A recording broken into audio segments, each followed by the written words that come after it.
이게 이제 이 하악의 사진이거든요. 네, 사랑니 같은 거 이제 뽑으러 갔을 때, 네. 아, 참고로 사랑니는 안 뽑아도 됩니다. 네, 뽑아야 되는 경우는 염증이 생겼을 경우에요. 원래 인류는 사랑니 안 뽑고도 수십만 년 동안 잘 살아왔잖아요. 근데 요즘 이제 음식이 연해졌어요. 음식이 연해지면 어떻게 되는지 아세요? 턱이 발달이 약해져요. 그래서 여러분 턱이 작아졌어요. 네, 그래서 공간이 안 생기는 문제거든요.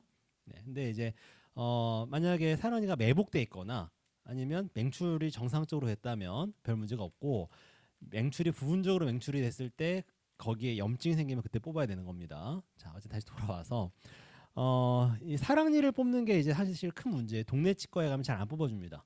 왜냐하면 여기에 이제 맨디블라 캐널이라고 해서 이 하치조 신경이 있는데 이게 치과 의사들이 제일 싫어하는 겁니다. 보이세요? 네. 왜 안 보이지? 네. 이것도 기교예요. 그래서 여기에 있을 거라는 생각을 하고 보니까 보이는 건데요. 문제는 이 신경이 가까이 있을 때 사랑니에 가까이 있을 때 여러 가지 가능성이 있는 거죠. 입체가 아니기 때문에. 제일 지저분한 경우가 뭐냐면 이렇게 사랑니가 있는데 요 사이에 지나갈 때 이게 제일 지저분한 겁니다. 이러다가 힘줘서 뽑을 때 이게 끊어지기라도 하면 환자 입장에서도 큰 손해겠지만 의사 입장에서 치과 의사 입장에서도 막 1,000만 원 이상의 배상이 필요하거든요.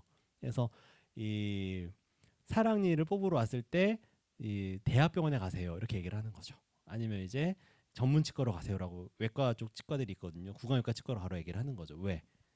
이게 사진을 봐서는 세 가지 가능성이 있는 거죠. 바깥쪽에 있을 수도 있고 안쪽에 있을 수도 있고 가운데를 지나갈 수도 있고 사진만 봐서 모르기 때문에 그래서 CT가 필요한 겁니다. 이 파란색이 이제 이 아까 말했던 신경입니다. 이게 끊기면 이제 침이 흘러요 환자 입에서.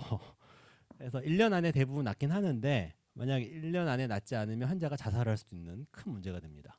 그래서 이 사랑니를 뽑을 때 되게 조심해야 되는데 이 경우에는 이제 이렇게 입체 영상을 보고 뽑으니까 이 치과 의사가 주의해서 뽑을 수 있겠죠. 피해가면서. 이거는 이제 임플란트 수술할 때도 마찬가지예요. 임플란트 수술할 때 잘못해서 드릴이 이걸 뚫어버리는 생각해 보세요. 부분적으로 뚫리면 1년 안에 회복이 되는데 다 뚫어버리면 회복이 안 될 수도 있습니다. 그러면 되게 심각한 문제가 되는 거죠. 그런 문제를 해결하기 위해서 엑선으로는 알 수 없었던 정보를 얻기 위해서 입체 정보를 얻기 위해서 CT를 찍는 겁니다. 자, 그럼 이제 다음 같이 보도록 할게요.